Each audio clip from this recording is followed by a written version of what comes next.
The whistle cut through the afternoon like a blade, a high, aching cry that seemed to take a piece of her with it as the locomotive pulled away.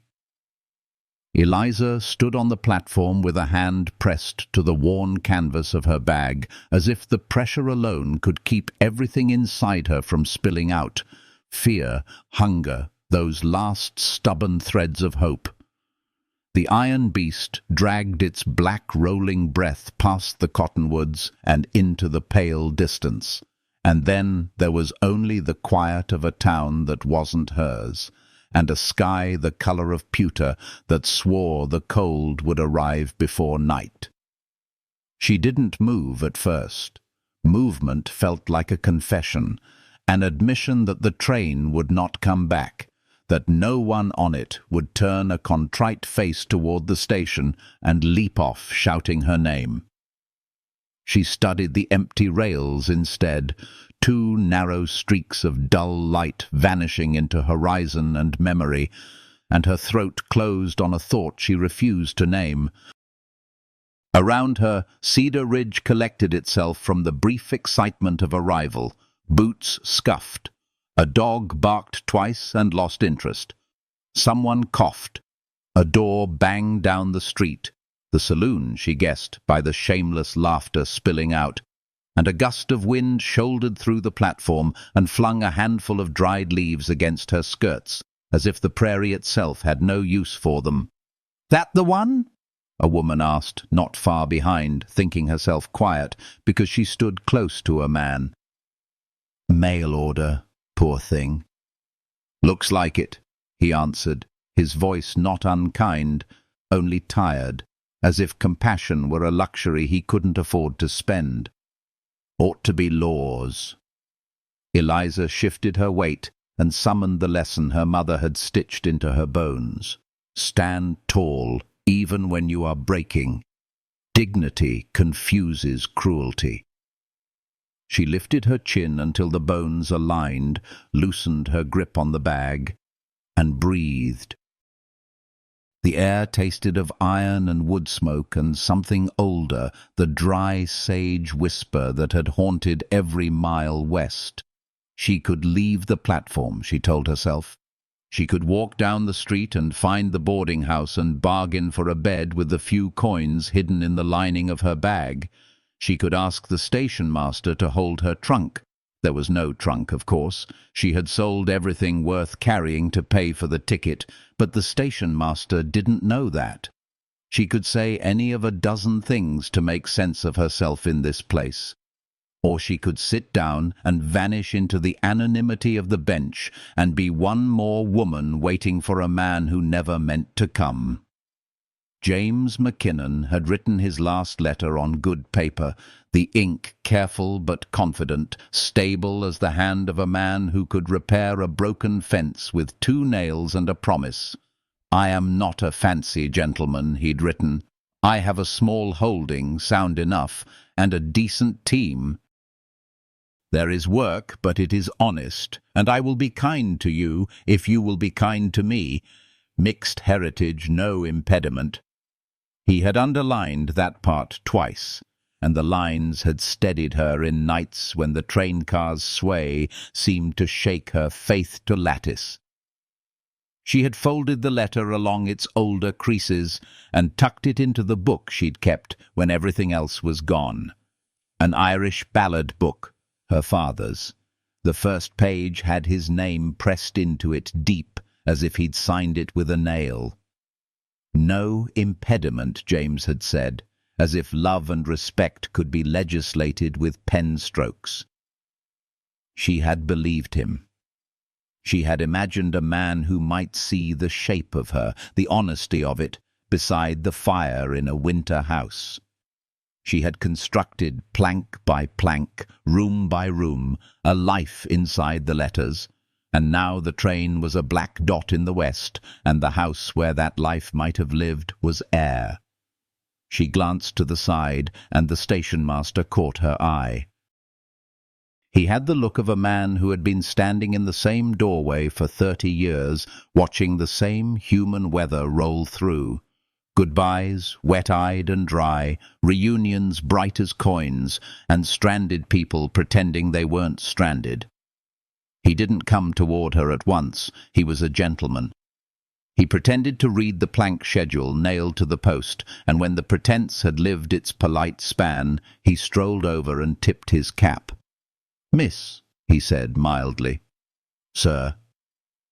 Her voice sounded as if it had made the trip tucked under the train rather than inside it, every word scuffed and thin. "Evening chases this part of the world quicker'n you expect." His gaze slid toward the sky, then back. "You have someone coming?" "Yes," she said, because the truth would have torn her open in front of him, and she had had enough of that particular surgery. "He must have been delayed." The station master nodded slowly. He wasn't a fool. She saw the ledger in his eyes, the trains that had arrived, the men who had not. Saw him checking her answer against 1,000 learned truths. He only shifted his weight and pointed down the main street with 2 fingers. "There's a church bench under an eave, if you need a place to sit out the colder spell. Pastor won't chase you off. Boarding house is 2 blocks that way. Sign says Coleman's above the door. If you show Mrs. Coleman your ticket stub and tell her Henry sent you, she'll give you a plate in the morning. Won't help you much tonight, but it'll help in the morning." "You are kind," she said, and meant it with a fierceness that startled her. "Not so much kind as practical," he answered, but his eyes softened. "You'd be surprised how much trouble gets prevented by a cup of coffee and an egg." He hesitated. "If you've a name I can say to the sheriff in case someone comes looking." "Eliza," she said. "Eliza Turner." He tipped his cap again, as if she had handed him a secret to keep. "Miss Turner." He thought of something else, and fished in his vest pocket. "This here is for the morning." A rectangle of paper, his wife's hand lightly, neat as fence pickets. "Breakfast." He pressed it into her palm like a benediction. "Take care," he said, and left her alone with the wind and her name. She sat because she had to. Her legs trembled with the effort of keeping her upright, and the bench, though rough and splintered, had the virtue of holding things up that were about to fall. She set the bag beside her, slipped one hand into her bodice, and found the small leather pouch that had travelled west with her like a heartbeat. The river stone inside was smooth as a promise and cool as courage. Her mother had rubbed it between finger and thumb when the coughing shook her long winters, had whispered in Cheyenne that the earth keeps children who remember how to ask. Her mother had taught her to ask with grace, never as if she were owed, always as if she were already grateful, and to answer with the same "Maheo-o watches," her mother had said, the vowels braided like grass. "The world is not empty, little bird. It is listening." "Then it hears me now," Eliza whispered. It felt strange and right to speak to the air. "Hear me. Don't let me be small. Not tonight." The wind shifted. It brought the scent of horses and the damp, metallic ghost of snow. Something in her loosened. She rose, because sitting any longer felt like giving in, and gathered herself to walk. Cedar Ridge from the platform looked like a child's idea of a town drawn with a careful hand and a dull pencil. The general store with its fogged windows, the barber shop, the saloon with amber light and a piano missing one of its teeth, the church white as a cloud that had failed to move on. It had corridors of dust for streets and a sky so big it could fit every disappointed woman who had ever stood where she stood and still have room for weather. As she stepped down onto the packed earth, eyes turned and slid away. Someone said her name, the one that did not belong to her, the one strangers borrowed when they meant a woman like her, half-breed, and she did not turn to answer it, because to answer would make it true in the way they meant it to be. A mark instead of a history. She kept her back straight and her steps steady. The church was where the station master had promised, up a short hill, as if even God here preferred a vantage. The bench under the eave was dry. She sat and set her bag at her feet and pulled her shawl tighter around her shoulders, aware of how thin the weave had become under a winter of their hands together, hers and her mother's, mending the men's. A bell clanged in the distance, too bright for this hour, and in the answering silence she heard a woman's laugh spill from the saloon, round and sweet as syrup poured too fast. "Hungry?" her father had asked in those lean years before the drink turned his questions to growls. He would stand in the doorway with a newspaper he could not read held loose in his hand, pretending to be the kind of man the foreman might visit. "Always," she had answered, smiling because he had wanted her to smile at language, his and hers, and the borrowed phrases he brought home like flowers. Always, always. The word felt different on her tongue now, heavier. She was hungry, yes, but the ache that pressed against her ribs was not only of the stomach, it was the hollowness of a future robbed of furniture. She tried to think practical thoughts the way her father had insisted. Tomorrow, the meal ticket. After that, the boarding house, if Mrs. Coleman would have her for the cost of a morning's work in the kitchen. When her feet warmed again and her fingers thawed, she could, what? Find work sewing? The seams of this town would barely need a needle. Wash for men who would snicker behind their hands. Teach letters to children who had been taught to look at her and see something to spit past. Start west again on foot with a bag and a stone and an old song. Song would keep you alive longer than bitterness, her mother had said. Bitterness dries the throat. Song teaches it to make rivers. She did not sing out loud. She hummed under her breath because the quiet sound made the air around her loyal. A melody from a ballad her father had loved. His voice had been the one beautiful thing his grief never managed to break. And the keening line of a Cheyenne lullaby braided through, thread over thread, as if two languages might keep the wind from finding the cracks. The sky went from pewter to iron. Cold shouldered under the bench and up her skirts, hands rough and intimate, she tucked her feet under her and made herself small there in the half-shelter, and for a time she slept in the stuttering way travel teaches, heart awake, body falling into holes and climbing out again with a start. In a shallow pocket of sleep, she dreamt herself another woman, warm, inside, with lamplight steadied by glass instead of rough walls, a pot on the stove making the room generous, and then woke with a jerk at the soft thud of footsteps on snowless ground. "Miss?" The voice was a question wrapped in flannel. She opened her eyes to the station master again, his hat in his hands now, as if hatlessness might make his presence gentler. Lantern light pooled at his boots, and moths loved the fire enough to risk their small lives for it. "Hate to wake you," he said, "but nights are colder than folks expect when the sky looks like that." He jerked his chin toward the horizon, where a line of white had gathered itself like conviction. "You sure you don't want that boarding house?" She swallowed. Pride had a taste. It was iron and smoke and the top of the throat going tight. "I've money for the morning," she said. "Not for a bed."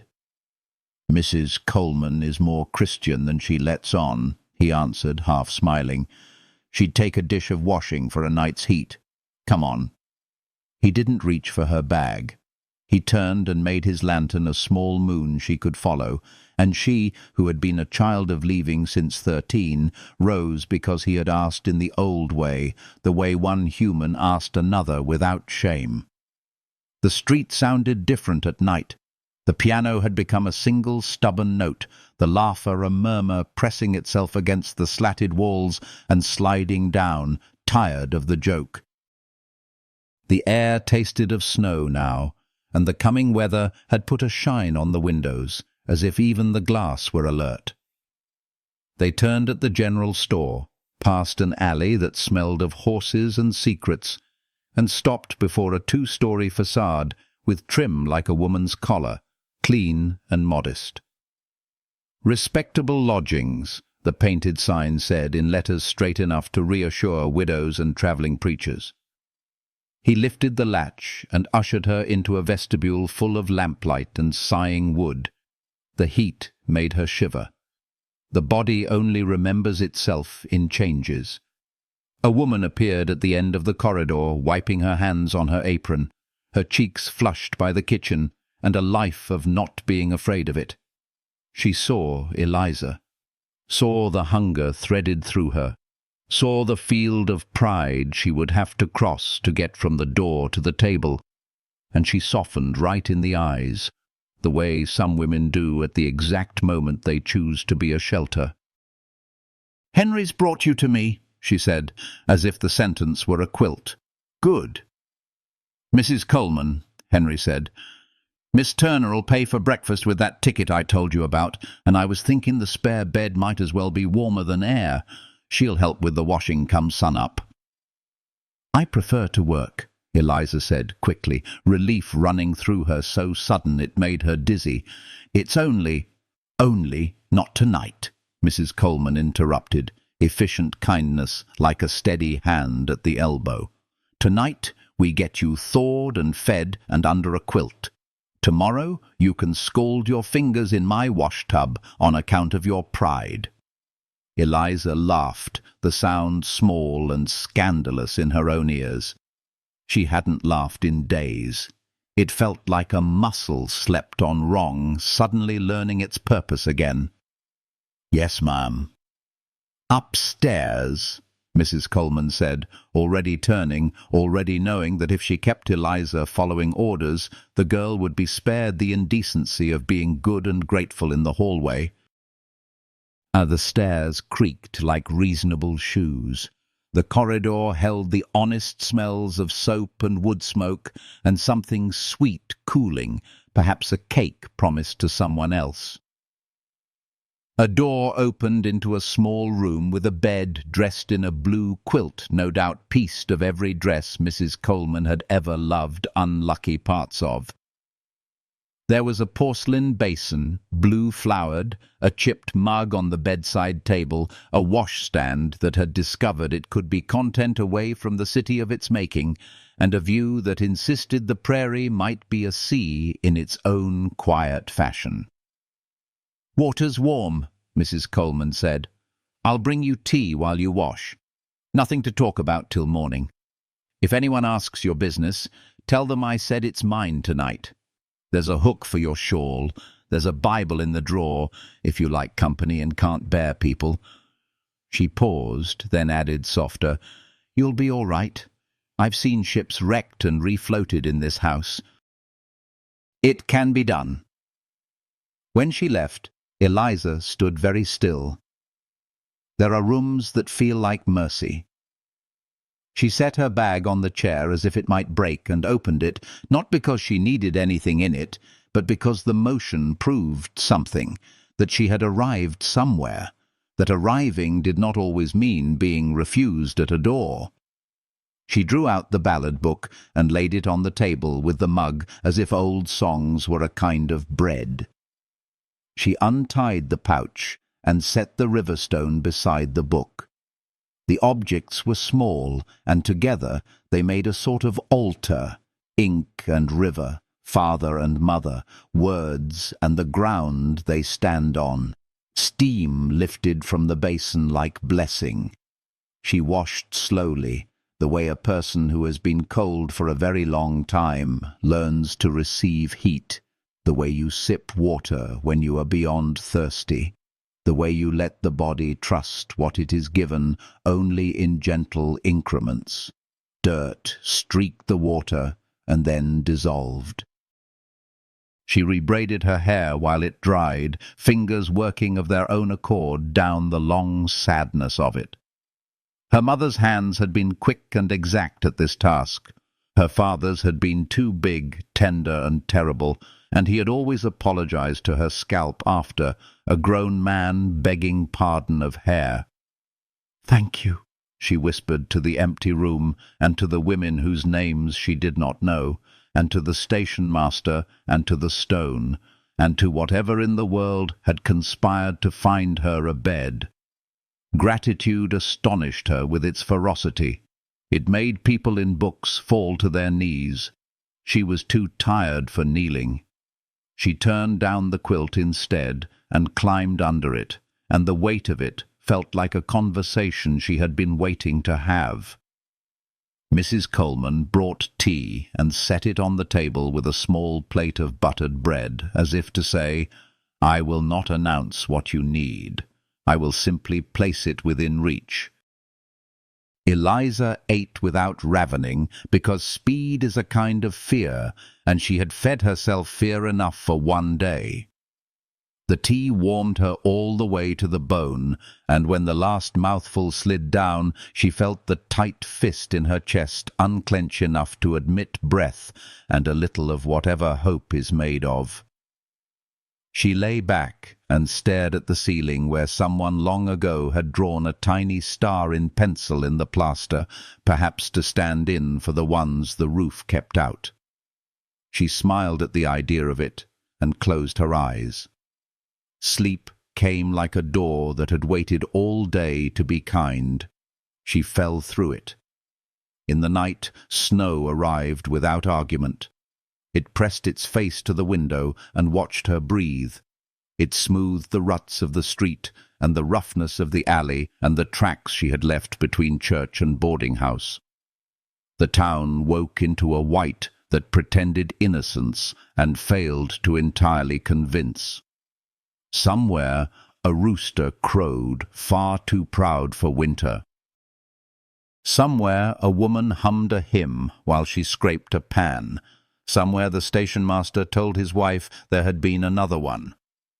"Eliza Turner," he said, and his wife folded the name into her apron as if names were dough. Eliza woke before the sun did what it could to be brave. Snowlight makes its own dawn. She knew the hour by the silence, the air holding its breath ahead of chores and horses and men swearing quietly at weather. She sat up and pulled the quilt around her shoulders and stared at the world it revealed.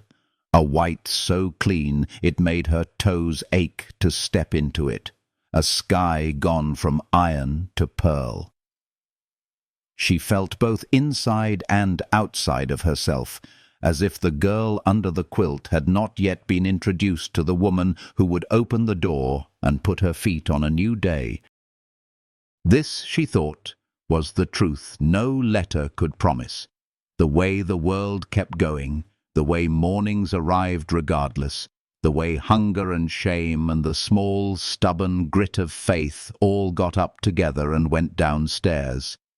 She dressed and washed her face and braided her hair with a ribbon she had saved for a different sort of morning, the one she had imagined in a house that didn't exist yet.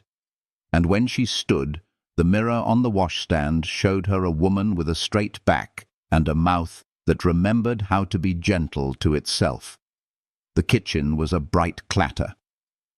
Mrs. Coleman orchestrated it with a spoon and a look that were equally convincing.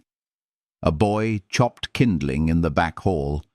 A man in a bowler hat tried very hard to apologize for existing in the same room as a woman before he'd spoken his coffee. The smell of biscuits convinced the soul that it had made at least one good decision in this life. Mrs.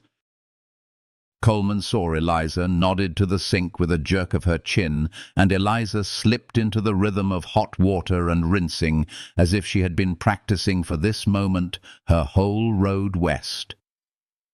"Good girl," Mrs. Coleman said under the steam, and the words hit Eliza with a surprising sweetness. She hadn't been anyone's good girl since her mother's breath had narrowed to a thread in winter and snapped. She earned her breakfast with plates and cups and a sudden efficiency that made the boy whistle under his breath. When she finally sat at a corner table with the ticket Henry had given her and the plate it had conjured, eggs, a wedge of biscuit, a thin gravy that carried the scent of pepper and the memory of pork, she ate as if each bite knew where it was needed. Her hands shook only a little around the cup. The room hummed with the particular music of mornings, low talk, chair legs offering opinions, the constant argument of weather with windows. She didn't see the child at first. The girl had come in with the cold, like a small piece of it, wrapped in a coat a size too big, pinched at the chin, hair braided with the seriousness of someone who had learned early that neatness helps. She climbed onto the bench beside Eliza, as if the bench had invited her, and set her elbows on the table. "Hello," the child said gravely. "You look like you need a friend." No heading. The day had commanded. No introductions. The child's eyes corrected. The words did not belong to the chapter Eliza had planned for this morning. They belonged to what comes after planning has had its say, and the world has its turn. Eliza's hand found her cup, and she met the child's gaze as if answering a bell. The eyes were the brown of warm earth when you've cut into it with a spade and discovered it is willing to grow something. There was a nick on the girl's chin, a thin scab, the small bureaucracy of childhood. "Do I?" Eliza said softly, allowing the smallest curve of a smile. "How could you tell?" "You were humming to keep from crying," the child answered simply, and scooted closer as if sorrow required proximity and she had credentials. "I do that too, sometimes." There was a pause that felt like a porch between rooms. Outside, snow fell with the patience of an old woman shelling peas. Inside, heat gathered and made small benevolences, steam, soft butter, the way a hand rests when it is tired and no one tells it to keep working. The child put her mittened hand on the table, palm up, deliberate with the kind of ceremony that makes a thing sacred without pretending to be church. It was an invitation written in wool. "Would you like to hold on to something warm?" she asked. Eliza's throat worked. She placed her own hand on the mitten as carefully as she had placed the ballad book on the bedside table. The mitten was damp at the tips, and the damp made the wool smell like snow. The girl sighed, relieved, as if a required exchange had completed itself. "Well, my name is Annie," she said, with the aplomb of a person who already belonged somewhere and understood she had extras to share. "What is yours?" "Eliza," she said, and the name felt different, less like a signature written defensively at a desk, and more like a word you might say when you walk into a house and hang your shawl on the same peg every night. "Eliza Turner." Annie studied her with the keen kindness only a few people in this world are born knowing how to offer. Then, very softly, as if telling her an important secret that might choose to fly away if she startled it, the child leaned in and whispered, "Would you like to sit with us? My papa's hands are too big for the sugar bowl, and I think you might be better at sugar than he is." A laugh rose in Eliza and caught just behind her teeth. Sugar. The word made a small, golden room inside her. "I suspect I am," she murmured. "Good," Annie said, as if she had orchestrated destiny and was pleased that it had obeyed. She slid from the bench, and when Eliza followed the small brown braid bobbing ahead of her, when she lifted her bag without thinking and felt its familiar ache against her wrist, when she stepped toward a table where the first true shape of the rest of her life sat waiting with snow in his hair, and gratitude he didn't yet know how to say. She felt the river stone at her throat go warm. The world, listening as her mother had promised, had answered. It had not given her what she had asked for. It had offered something else, something that felt like it might be kinder than any promise ink could make. Snow laced the window panes. The boarding house hummed like a heart. And Eliza, who had expected the day to require only endurance, found that it asked of her something braver, to set down a small, battered bag and pick up the handle of a new door. The dining room hummed with the heavy rhythm of spoons against bowls, boots scraping wood, men's voices softened by bacon grease and black coffee. Yet, for Eliza, all of it blurred into a haze, as the little girl's hand tugged at her sleeve and anchored her to this improbable moment. Annie's wide brown eyes studied her face as if searching for something she had misplaced and now recognized in a stranger. The child's voice, small but certain, pressed into her heart. "You're sad like us." Eliza had thought herself hardened by rejection, her heart trained to withstand pitying looks and cruel whispers. But this child's simple observation pierced deeper than contempt ever could. She lowered her gaze, trying to muster a reply, but Annie's presence filled the silence with warmth, an insistence that sorrow didn't have to be borne alone. When the man appeared in the doorway, broad-shouldered, weary-eyed, carrying the air of work and loss, Eliza felt the world shift again. His gaze collided with hers for an instant, grey as an approaching storm, before he looked away. "Papa," the girl cried, triumphant, "I found a lady. She's sad like us." The man, Thomas, she would learn, apologized with a voice roughened by restraint, words offered carefully as if they might break between his teeth. Eliza wanted to retreat, to shield herself from both pity and curiosity. But Annie pressed closer, relentless in her need, tugging not only her sleeve but the boundaries Eliza had drawn around her own loneliness.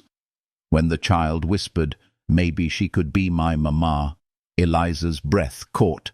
Shame, longing, grief, they surged through her at once, threatening to unmake her dignity. She should have fled. Every instinct screamed for distance, to vanish before she became a spectacle again. But Thomas's voice, though firm with his daughter, carried no cruelty. And when he looked at Eliza once more, something steadier flickered in his eyes, recognition perhaps, or the fragile stirrings of compassion. The meal continued awkwardly. Annie spoke with the candour only children possess, weaving threads of her small world into Eliza's silence. Tales of stubborn chickens, a calf born weak but strong now, biscuits that broke teeth instead of softening them. Eliza answered softly, careful not to claim space that wasn't hers, yet drawn unwillingly into their rhythm. When Thomas asked, almost ashamed, if she were a mail-order bride abandoned at the station, Eliza admitted it. The truth tasted bitter, but honesty had always been her shield. Annie's outrage at the cruelty was fierce and unfiltered. That's like promising someone a present and then snatching it away. And Eliza's lips curved despite herself. And then, like sunlight through storm, laughter escaped her. It was fragile, rusted from disuse, but real. The sound startled her more than anyone else. Annie beamed, victorious, as though laughter were a prize she had chased down and delivered. Thomas glanced at her then, not with pity, but with something quieter, an astonishment that such a sound had returned to his home. The hours folded around them. Mrs. Coleman bustled, offering food and tactful diversions. The men at the other tables returned to their conversations. the scandal of the abandoned bride already fading into the ordinary gossip of the frontier. Yet for Eliza, every moment stretched into significance. The child's hand clinging to hers, the man's reluctant gratitude, the fragile possibility of belonging shimmering at the edges of their shared silence. When Thomas finally offered, awkwardly, cautiously, that she might stay a few days at their homestead, Eliza hesitated. Her instinct urged her to decline, to avoid another wound, another exile. But Annie's eyes shone with desperate hope, her small fingers warm and insistent around Eliza's hand. The word yes trembled on her lips, not quite spoken, but alive between them. And so, within an hour, she found herself on a wagon seat between a grieving man and his determined daughter, the broken wheel mended, her meagre bag rattling in the back. The prairie stretched wide and endless, a canvas of amber and grey. Annie pointed at clouds and named them rabbits, castles, angels, while Eliza listened with a tenderness she hadn't allowed herself in years. Thomas drove in silence, but more than once his gaze flickered toward her, a question unspoken. Eliza sat rigid at first, clutching her bag, reminding herself that this was temporary, that she would not weave her heart into theirs. Yet when Annie nestled against her side and begged for a song, Eliza hummed. The old Cheyenne lullaby rose from her lips, hesitant but sure, filling the cold air with warmth.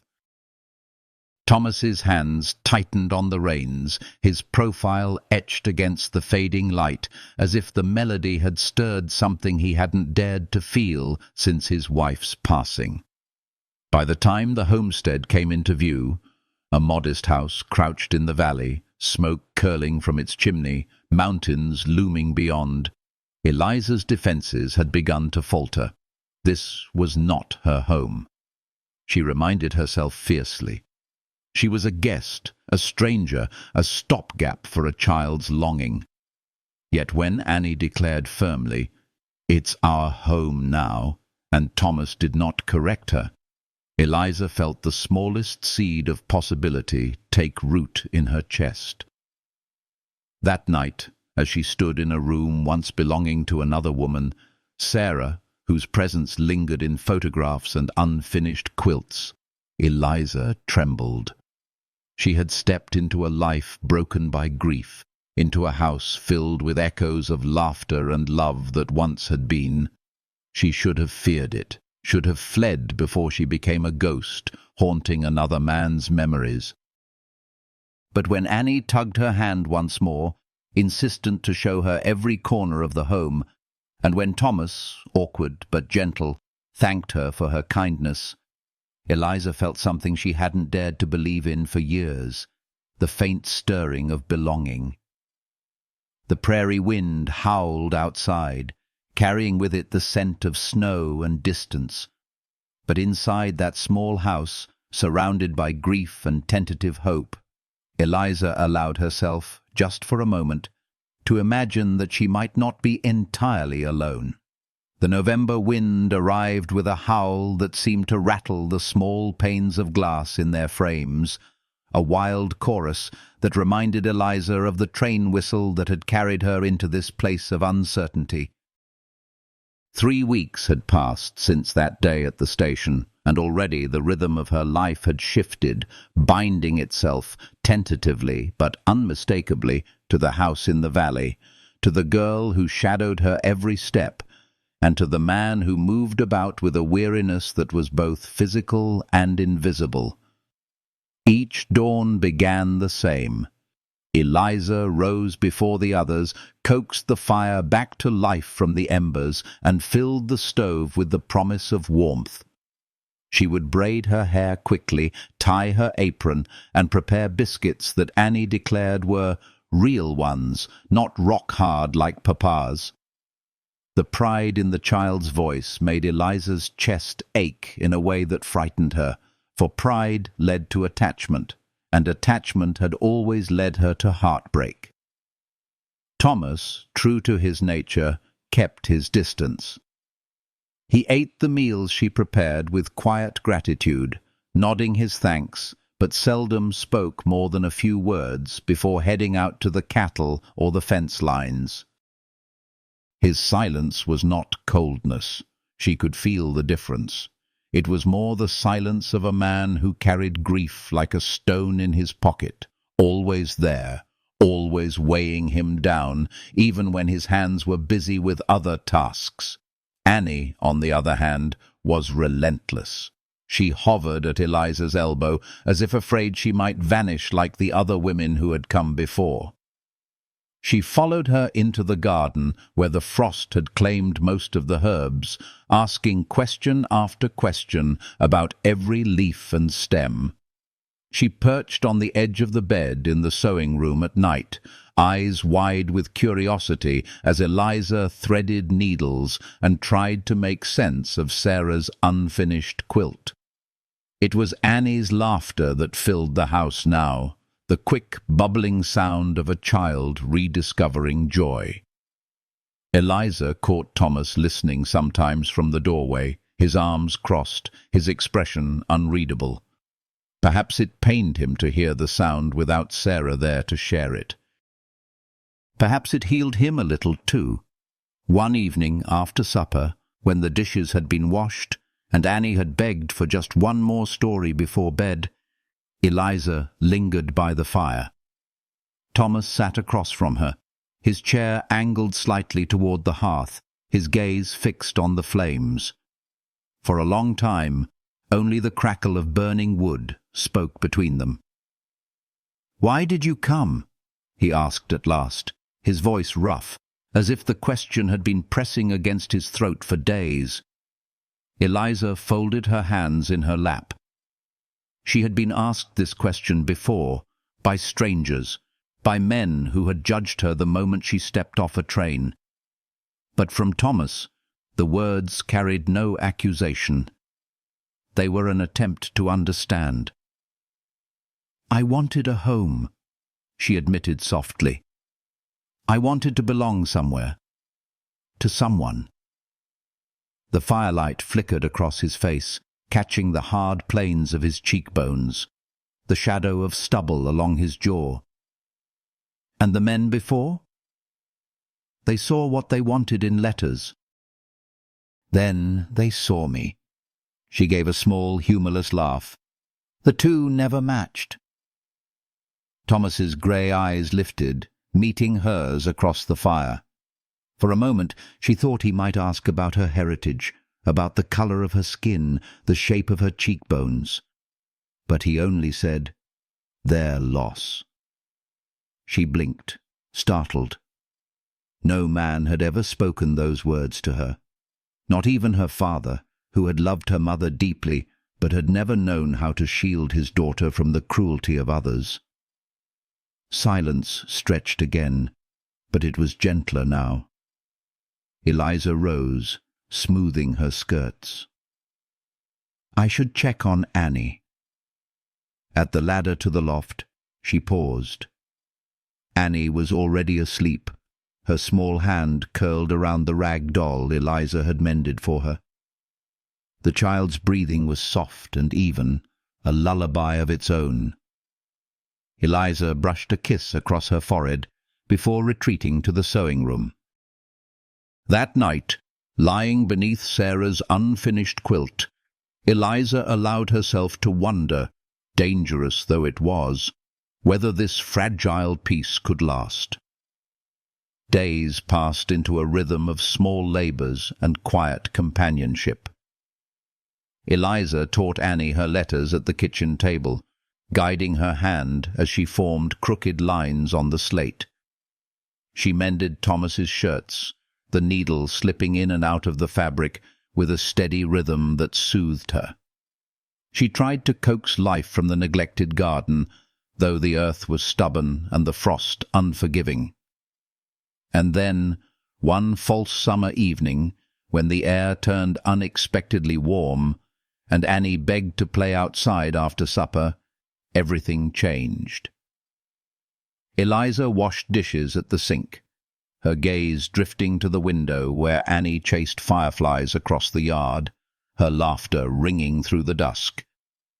Thomas stepped in from the barn, brushing dust from his sleeves. "Temperature's dropping fast," he said. "Might get snow tonight after all." A prickle of unease ran through Eliza, sharp and insistent. Her mother had called it the knowing, the sense that something was about to shift. She opened her mouth to call Annie inside. But before the words could leave her lips, a scream split the air. Not the shriek of play, but a cry of terror. Thomas was through the door before she could breathe, his long strides devouring the distance to the creek. Eliza followed, her skirts tangling around her legs, her heart pounding. They found Annie soaked and shivering, her lips tinged blue, sobbing that the ice had broken. Thomas scooped her into his arms, running for the house. "Get her clothes off," he commanded, his voice tight with fear.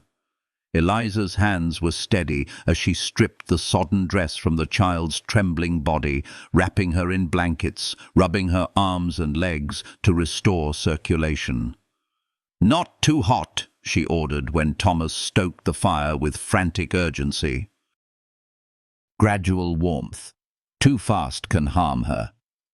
He obeyed without question, bringing heated bricks wrapped in cloth, placing them at Annie's feet. Eliza brewed herbs from the small pouch she always carried, her mother's medicine bundle, and coaxed the bitter tea between the child's chattering teeth. Hours passed. Annie's shivers slowed. Fever rose and raged. Thomas paced the floor like a caged animal, his eyes haunted by memory. "Sarah got sick like this," he whispered hoarsely. "Doc said there was nothing to be done but pray. I sat helpless while she—" His voice broke. Eliza reached across the space between them, laying her hand over his. "This isn't the same. She'll fight. She's strong." He gripped her hand as if it were a lifeline. "I can't lose her too. She's all I have left of Sarah, all I have left of anything good." "You won't," Eliza promised. "Not while I have breath in me." So they kept vigil together, hands clasped, as Eliza rocked the child and sang Cheyenne lullabies, Irish ballads, half-remembered hymns. The fire roared, the night stretched on, and when dawn broke pale and gold over the prairie, Annie opened her eyes, clear and bright, and asked in a hoarse but steady voice, "Did I miss breakfast?" Relief crashed over Thomas like a storm. He pressed his face into his daughter's damp hair, tears unashamed. Eliza swayed with exhaustion, her body trembling now that the crisis had passed. Thomas caught her, guiding her gently to her room. "Rest," he ordered softly. "You saved her. Now let me take care of you." As she drifted into sleep beneath the unfinished quilt, Eliza realized something had shifted irreversibly. She was no longer merely a guest in this house. She was part of it, woven into its fabric by fear and hope, by the laughter of a child who had survived, by the trust of a man who had seen her strength. And though she told herself it was temporary, that she could not risk her heart again, the truth pulsed within her like a secret too bright to hide. She had begun to love them. Snow pressed against the windows like a living thing, sighing and rattling as if testing the strength of the little house in the valley. Winter had closed its hand around Cedar Ridge, and with it came a closeness that neither Eliza nor Thomas could have imagined when she had first stepped off that lonely train platform. Days folded one into the next, firewood stacked by the door, bread rising in the oven, Annie's chatter filling every silence.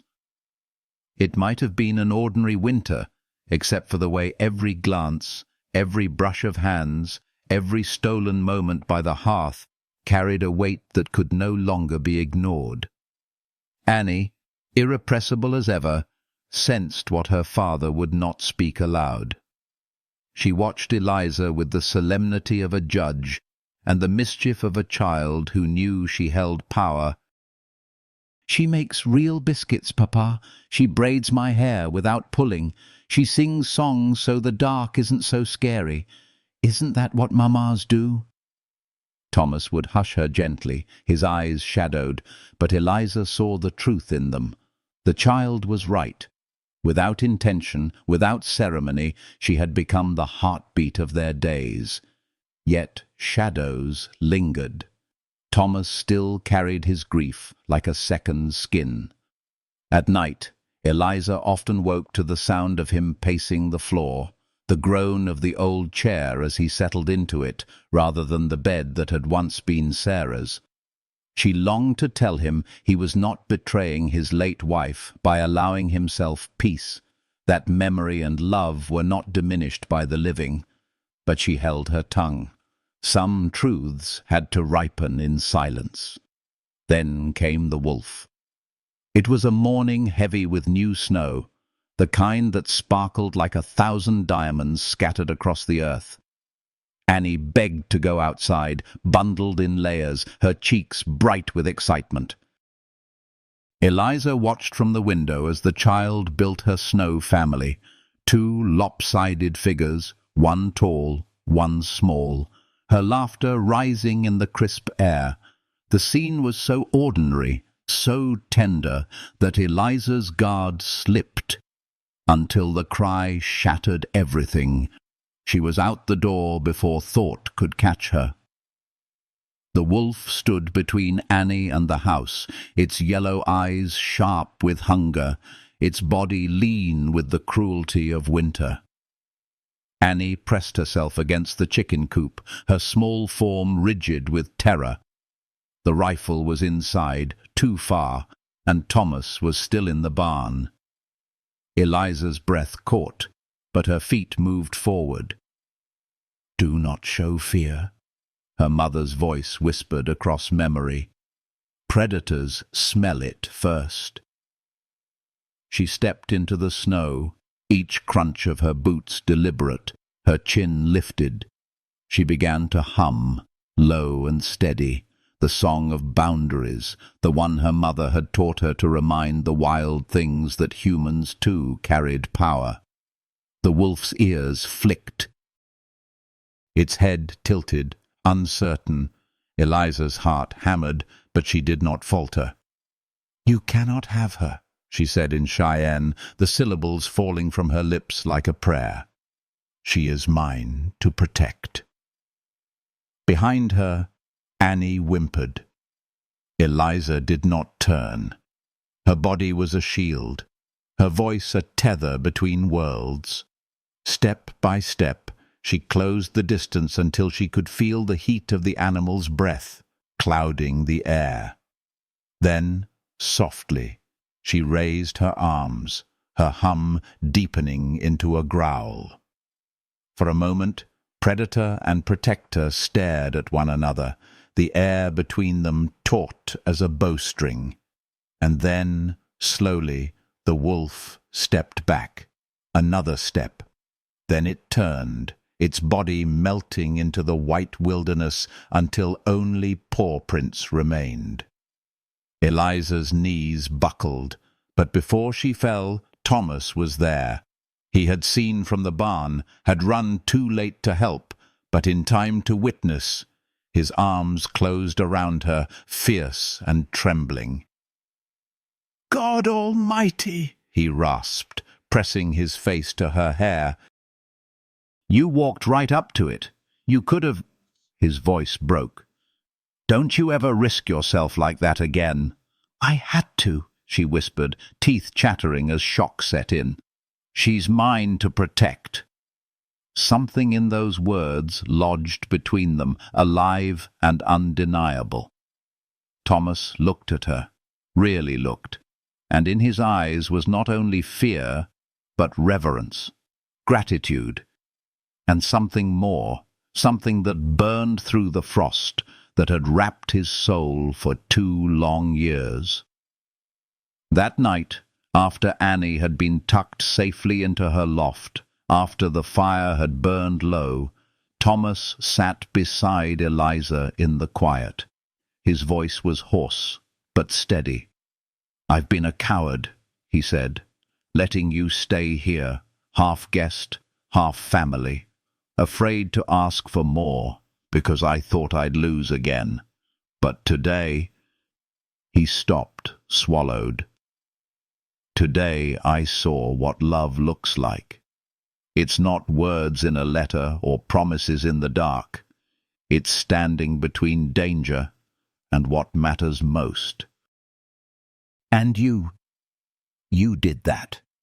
Eliza's breath caught. She wanted to deny it, to retreat behind the safety of humility, but the truth was there between them, as undeniable as the thimble Annie had pressed into her hand, as fierce as the wolf's gaze. Thomas reached for her then, not with desperation, but with reverence. His hand closed over hers, calloused and trembling. "I need you, Eliza, not just for Annie, for me, for this home. I need you." The fire crackled, the only witness as she turned her hand and let their fingers entwine. The simple touch carried the weight of vows not yet spoken, of a future trembling at the edge of possibility. Days later, the snow still deep around the homestead, Thomas brought out a small wooden box. Inside lay a ring, simple, gold, worn smooth by years of love. "It was my mother's," he said quietly. "Sarah wore it after her. I'd like you to wear it now, if you'll have us. Not just for a season. Not just until you're ready to leave. For always." Eliza's throat tightened. She had come west with nothing but a bag, a stone, and a dream that had been crushed too many times to count. She had not come seeking love. Yet here it was, offered with trembling hands and steady eyes. Annie, perched on Thomas's knee, leaned forward, her voice urgent with innocence. "Please, Miss Liza, say yes. We need you. I need you." The weight of the moment pressed down on Eliza, fierce and tender. Her heart, battered but unbroken, beat with an answer she could no longer deny. "Yes," she whispered. The child shrieked with joy, flinging herself into Eliza's arms. Thomas's arms came around them both, and for the first time the house felt whole. Snow fell softly outside, blanketing the earth in purity, but inside warmth bloomed, fragile, fierce, undeniable. Eliza Turner, once abandoned, once unwanted, had found not only shelter, but love. And in that love she discovered a truth her mother had always known. Families are not only born, they are chosen, fought for, protected. They are built in kitchens and gardens, in lullabies and laughter, in standing between wolves and children, in whispered vows beside a dying fire. And in that little house in the valley, with a grieving man and his bright-eyed daughter, Eliza found her place. At last she was home. Spring arrived like a slow exhale, melting the snowdrifts into rivulets that whispered down the valley and carrying with it the smell of earth waking from its long sleep. For months the house had been cocooned against the storms, their lives wound tightly together in the warmth of firelight and routine. But now the doors stood open to the breeze, and the prairie stretched before them green and alive, promising growth. It was in this season of rebirth that Eliza understood. Her heart was no longer wandering. It had put down roots here, in this soil, in this family, in this love. The days unfolded with a rhythm that felt almost like music. Annie raced through the budding orchard, her braids flying as she chased chickens or butterflies, her laughter rising as the anthem of their household. Thomas returned each evening from the fields with his sleeves rolled and his hair damp with sweat, the weight of work on his shoulders, but something lighter in his eyes when they found Eliza waiting at the gate.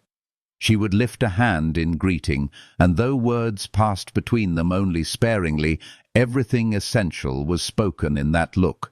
Eliza herself bloomed alongside the season. She planted a garden behind the house, rows of beans, carrots, onions, herbs her mother had taught her to use for both flavor and healing. She tended them with patience, humming old songs as her fingers pressed the seeds into the dark earth. Sometimes Thomas would pause from his work to watch her, leaning against the fence, the faintest smile tugging at his lips. It unsettled her at first to be looked at that way, as though she were both mystery and answer. But gradually she grew to welcome it, the way one welcomes sunlight after years of shadow. Evenings became sacred. After Annie had been tucked into bed with stories and kisses, Eliza and Thomas lingered by the fire. The silences between them were no longer heavy. They had softened, become places of rest. Some nights Thomas would speak of his childhood, of riding bareback across the plains with his brothers, of learning the stubborn patience of farming from his father. Other nights he spoke of Sarah, not with the raw grief that once clenched his voice, but with gentleness, as if laying flowers at her memory. Eliza listened with respect, never jealous, understanding that love for one did not erase love for another. In return, she shared pieces of her own story, the songs her mother had sung, the prejudice she had endured, the resilience she had been forced to build. One night, as the firelight flickered gold across the walls, Thomas reached for her hand. His thumb brushed her knuckles with a reverence that stole her breath. "I thought I'd forgotten how to hope," he confessed quietly. "But you've brought it back to me. You've brought us both back." His eyes searched hers, and in their depths she saw not only gratitude, but devotion. She leaned into him then, her head finding its place against his shoulder, and for the first time in years she felt entirely safe. But love, like spring, demanded proof in growth. It was not enough to exist in quiet moments. It had to be lived out loud. And so came the day when Thomas led her out beneath the blossoming trees, Annie skipping behind them with a crown of daisies in her hands. The air was sweet with the scent of new life, and the sky stretched endlessly blue above. Thomas stopped, turning to face Eliza. His large, work-roughened hands took hers gently. "Eliza," he said, his voice steady, "this land is hard, and life will never be easy. But I can promise you honesty, and I can promise you love. I don't want you to be a guest in this house any longer. I want you to be its heart. Will you marry me?"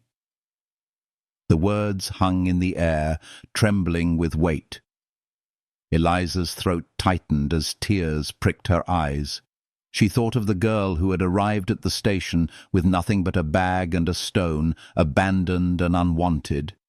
She thought of every door that had closed against her, every cruel word she had endured, and then she thought of Annie's laughter, of Thomas's steady gaze, of the warmth that now filled the rooms of their home. "Yes," she whispered, her voice breaking with joy. "Yes!" Annie squealed, darting forward to press the daisy crown onto Eliza's hair. "Now you're ours forever," she declared with triumph. Thomas laughed, a sound rare and deep, and pulled them both into his arms. In that embrace, Eliza felt the world settle into place.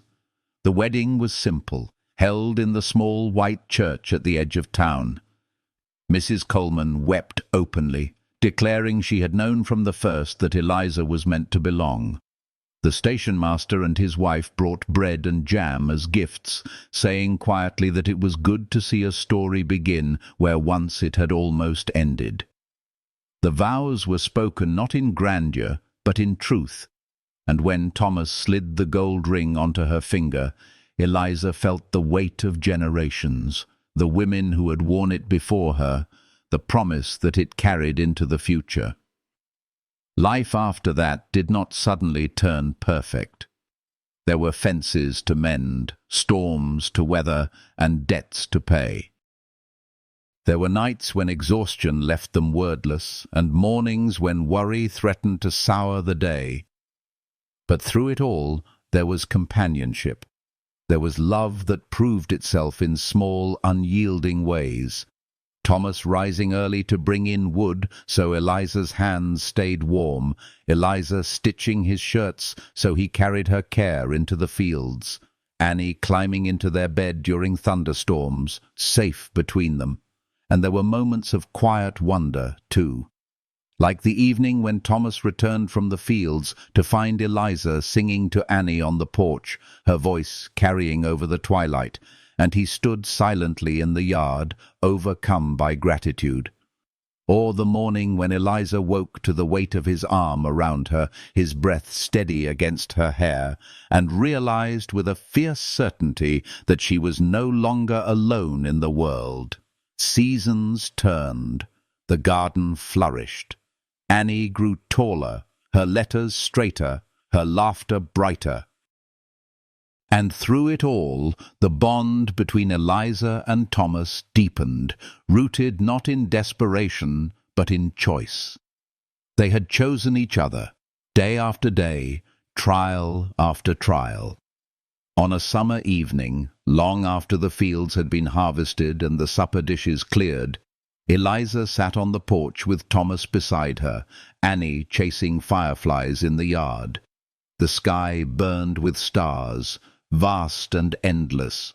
Thomas reached for her hand, twining their fingers together.